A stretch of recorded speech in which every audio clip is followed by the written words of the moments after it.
Right, okay, fan reaction time then. Burnley 2, Watford 1. And I tell you what, I think that was the best performance of the season. I know I've already said it on the 60-second review, but I'll say it again. I think that was the best performance of the season. And we were superb today. And I know I've already put it on my 60-second review, and I've had a comment underneath it saying, I didn't think that was that good. I thought it was all huff and puff. Shout out to Russ if you're watching this as well, mate. I think that's way off, by the way. I'm surprised. I doubt there's many people that think like that. Opinion, fair enough. I get it. Respect the opinion. I think it's wrong. But Burnley was superb today. If that's what huff and puff looks like, then I'd be scared to see what a really good Burnley would look like. In my opinion, we were superb today. We passed the ball very, very, very well. I think that's the best we've ever looked passing the ball this season. We were superb with it. Watford pressed us. We just passed it round them. How many times did we break the lines? Just by a simple pass, picking out the right pass, and then players getting the ball, receiving it on the half turn. Again, something we haven't seen too much of this season. But again, receiving the ball on the half turn. Hannibal was brilliant for that as well. I thought he was superb today. I've been a little bit critical sometimes of Hannibal and not really understanding where the best place to play him probably would be more than anything, rather than not thinking he's not good enough. But I thought today was super. I was surprised to see him on the left, if I'm honest with you, but I thought he was absolutely brilliant today. I wasn't going to say it then, but I'm going to say it anyway because I know I normally really say it on the full-time show. But my man of the match, Hannibal, absolutely superb. Again, I thought Brownhill were brilliant as well. I've always defended Josh. I do struggle to sometimes see where he fits into this midfield when we have all the players that we have now. I'll admit that.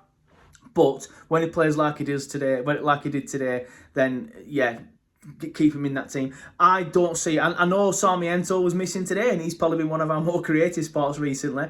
And obviously, Coley Osho was on the bench. I don't see now how them two get into it. I think you have to start that same team, especially in the midfield against Sheffield United on Boxing Day. It's going to be a tough game, that one, but if we play like we did today, we're in with a real shout. I will caveat all of that, by the way, by saying that if Watford had set up their team correctly, it might have been a little bit more difficult for us. And I'm not taking anything away from Burnley. You can only play what's put in front of you. But I thought Tom Cleverley and Watford got it well wrong today. I thought they were absolutely way off.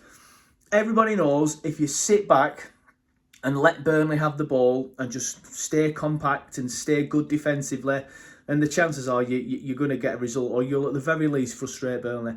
Watford didn't do that. They came at us. They were on the front foot. Like I said, they pressed us and didn't press us very well. Like, if you can't press properly, then don't press at all. They were pressing us in like a half-arse sort of way. And again, that's why it was so easy for us, in my opinion, to beat the Lions. But yeah, I thought Watford got it all wrong today, if I'm going to be brutally honest with you. But again, take nothing away from Burnley. We were superb. The best we've looked this season, especially on the ball. It was great to see some good passing from Burnley, and I do think that midfield helped. Again, the midfield always looks better when Loren is playing. It doesn't really do too much sometimes, but he drags them lads up the pitch, whether it be through just getting up the pitch himself, whether it be through dragging the ball or making runs. The midfield always looks a lot better with him in there. Yes, there are technically better players than him in that midfield, but I think we always look great when Loren's in midfield. I've seen Fleming come in for some stick again. I thought sometimes he looked lost, but I also felt that for to do what he had to do, he led the line quite well. It's not his position. It's Scott Parker's fault why he's playing there. That's the only criticism I've got of Scott Parker at the minute. The insistency of playing Fleming as a 9 when he's clearly not a 9, and you've got Jay sat there on the bench and Hontondry as well. I think when Lyle comes back, I think we might see something a little bit different. But yeah, for me at the minute. But again, having said that, if you do put Fleming in the 10, then and Jay or Foster in the 9, then you're going to lose Brownhill, or you're going to have to stick Brownhill further back, and then he's not as good there. Then you're going to have to lose one of Loren or Cullen. So there's a lot of good headaches to have at the minute. But yeah, I thought Brownhill was superb. I thought Cullen was superb. I've not really mentioned the back line today, but they're always superb. I thought they were good again today. Not really much they probably could have done about the corner, about the goal, sorry. But what I will say is it shouldn't have been a corner. There was a clear foul on Fleming in the build-up. I'm not going to complain too much, because obviously we won the match, but it was right in front of the referee. How he's not seen that? It was like a WWE move. It was ridiculous. He just wrestled into the floor. Then they countered, went forward, got a corner comes in and they score. James Trafford, I was critical of him last season. I did always caveat that by saying, but I do think he will be good, and I do think he'll be class one day, and I do think he'll play for England. I think now I know I've said it already, but I do think the relegation's helped him loads, and he looks such a confident player now, doesn't he? He looks such a confident goalkeeper. He's coming out, he's collecting crosses, he's punching them when punching's the right thing to do. I know some people don't like punching him, but that punch he did at the end today, came out at the right time, punched it, was the correct decision, got good height, got good distance on it, a really, really good punch from Trafford, and he's been superb this season. He really, really has. Probably been one of, if not the most consistent player of the season, to be fair, but he's been absolutely superb as James Trafford this season. Another good game from him today. Esteve and Egan Riley, good again today. It's good to see Roberts back as well, obviously missed last time out against Norwich. But yeah, very, very, very, very, very happy with that performance today. I thought Burnley were really, really good, really, really superb, and yeah, hopefully we can now kick on a little bit, because I do feel like we've been stuttering sometimes. Like, it feels like one step forward, two steps back, doesn't it? Sometimes, and I've referred to that before.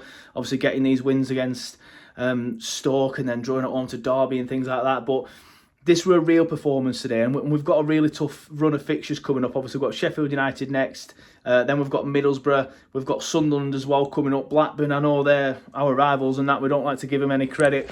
But Eustace has done a good job down there, to be fair to him, and I think they're, 5th, 6th at the minute.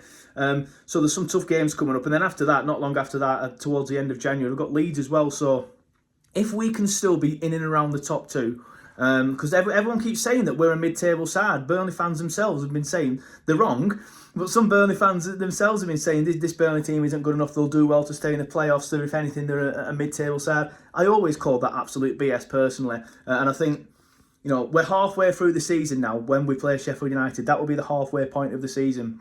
We'll have played everybody once at that point.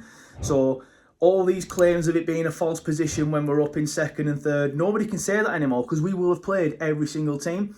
And yeah, if we can, like I said, if we can still be within, well, where we are now, third, like, looking at the league table, obviously you've got us three and then Sunderland, and I think them lot are pulling away from the rest of the pack, and I do think Sunderland ultimately won't be able to keep it up. I think they'll ultimately fall away as well. So I still think it's between us, Leeds and Sheffield United, and if we can still be within, whatever we are, a point, 2 points away from them, or even above them by that point, by the time we play Leeds toward the ends of January, when we've got all these difficult fixtures out of the way, then we are in with a real shout. And I tell you what, if we play like we did today, and we can take that into the Sheffield United game and the Middlesbrough game, then we will be in with a real shout. But yeah, Burnley was superb today. They deserve all the plaudits that they get, and I'm not going to take any people whinging today saying it were all huff and puff and stuff like that, because Burnley were absolutely fantastic today, and it really was a joy to watch.